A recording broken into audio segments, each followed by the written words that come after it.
BNP के कार्यकर्ता तो सड़कों पर नजर आ ही रहे थे। अब आवामी लीग यानी शेख हसीना की पार्टी के कार्यकर्ता भी अपनी ताकत दिखाने के लिए सड़कों पर आ गए हैं।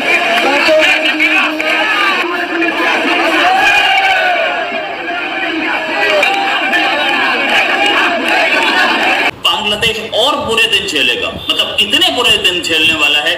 सेक्टेरियन वायलेंस, हिंदू मुस्लिम वायलेंस, और अच्छा अब इसमें सारे एक्टिव हो गए।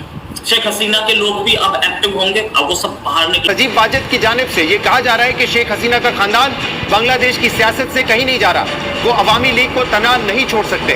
बांग्लादेश में जमहूरियत की बहाली के लिए अवामी लीग जद्दोजहद का आगाज करे। संघर्ष में सेना के कई जवान घायल हुए। अवामी लीग के कार्यकर्ताओं ने कई गाड़ियां फूंक दी हैं।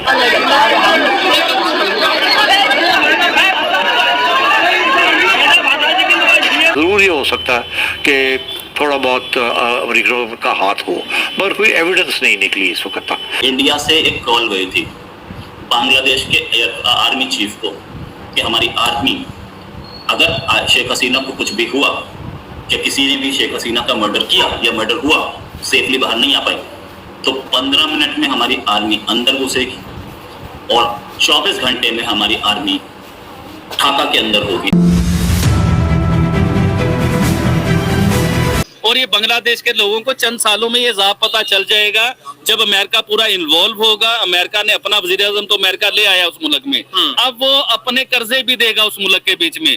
और हो सकता है आने वाले टाइमों में बांग्लादेश इस लेवल पे आ जाए कि इनके हाथ में भी कटोरा हो और ये पूरी दुनिया से भीख मांग रहे। अल्लाह ना करे ऐसा हो, क्योंकि हम बांग्लादेश के लिए बुरा नहीं सोचते हैं, हम किसी के लिए बुरा नहीं सोचते हैं, लेकिन हमें जो नजर आ रहा है वो ये नजर आ रहा है कि बांग्लादेश के हाथ में आने वाले टाइमों में कटोरा होगा। ये पूरी दुनिया से भीख मांगेंगे, IMF के ये मुताज हो जाएंगे, चाइना के ये मुताज होंगे, ये कर्जा लेंगे, क्योंकि इनकी जो जनरेशन है ना, ये इंकलाब नहीं लेके ये इजाब लेके आए हैं। से शेख हसीना वाजिद जो भी थी वो बांग्लादेश की इकोनॉमी को ऊपर लेके जा रही थी, उनका इंफ्रास्ट्रक्चर जो होता है उसे बेहतर कर रही थी, उनके हॉस्पिटल बेहतर हो रहे थे, उनके हर इलेक्ट्रिसिटी बहुत अच्छी जा रही थी उनकी, मतलब इंडिया उनकी हेल्प कर रहा था हर चीज में। लेकिन आने वाली गवर्नमेंट जिसका झुकाव अमेरिका की तरफ होगा या चाइना की तरफ होगा, मुझे नहीं लगता कि इंडिया आने वाले टाइमों में इस तरह इनकी हेल्प करेगा। नहीं, जाहिर बात है इंडिया के साथ अगर रिलेशन बेहतर होंगे, क्योंकि मैं ये समझता हूँ कि एक किसी भी कंट्री, खास तौर पे जो एक बेहतरी की तरफ जाता, डेवलपमेंट की तरफ जाता कंट्री हो, जिसकी फॉरेन पॉलिसी जो उनसी है वो आज़ाद हो,